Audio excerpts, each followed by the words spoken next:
أعوذ بالله من الشيطان الرجيم. بسم الله الرحمن الرحيم. طه ما أنزلنا عليك القرآن لتشقى إلا تذكرة لمن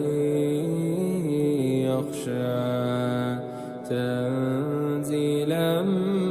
ممن خلق الأرض والسماوات العلى الرحمن على العرش استوى له ما في السماوات وما في الأرض وما بينهما وما تحت الثرى وإن تجهر بالقول فإنه يعلم السر وأخفى الله لا إله إلا هو له الأسماء الحسنى. وهل أتاك حديث موسى إذ رأى نارا فقال لأهلهم كثوا إني آنست نارا لعلي آتيكم منها بقبس أو أجد على النار هدى فلما أتاها نودي يا موسى إني أنا ربك فاخلع عليك إنك بالواد المقدس طوى وأنا اخترتك فاستمع لما يوحى إنني أنا الله لا إله إلا أنا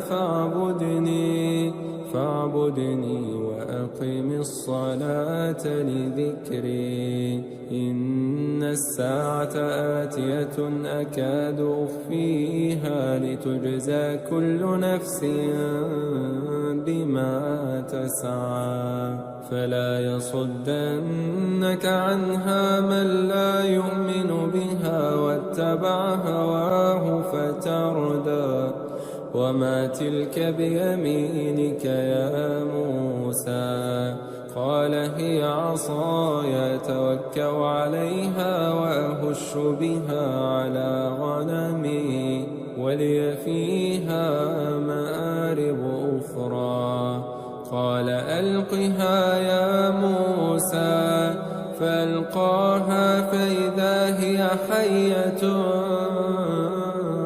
تسعى قال خذها ولا تخف سنعيدها سيرتها الأولى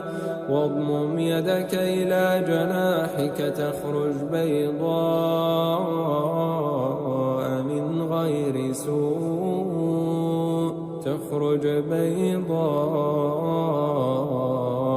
من غير سوء آية أخرى لنريك من آياتنا الكبرى اذهب إلى فرعون إنه طغى قال رب اشرح لي صدري ويسر لي أمري واحلل عقدة من لساني يفقه قولي واجعل لي وزيرا من أهلي هارون أخي أشدد به أزري وأشركه في أمري كي نسبحك كثيرا ونذكرك كثيرا إنك كنت بنا بصيرا قال قد أوتيت سؤلك يا موسى ولقد مننا عليك مرة أخرى إذ أوحينا إلى أمك ما يوحى أن اقذفيه في التابوت فقذفيه في اليم فليلقه اليم بالساحل يأخذه عدو لي وعدو له فليلقه اليم بالساحل يأخذه عدو لي وعدو له وألقيت عليك محبة مني ولتصنع على عيني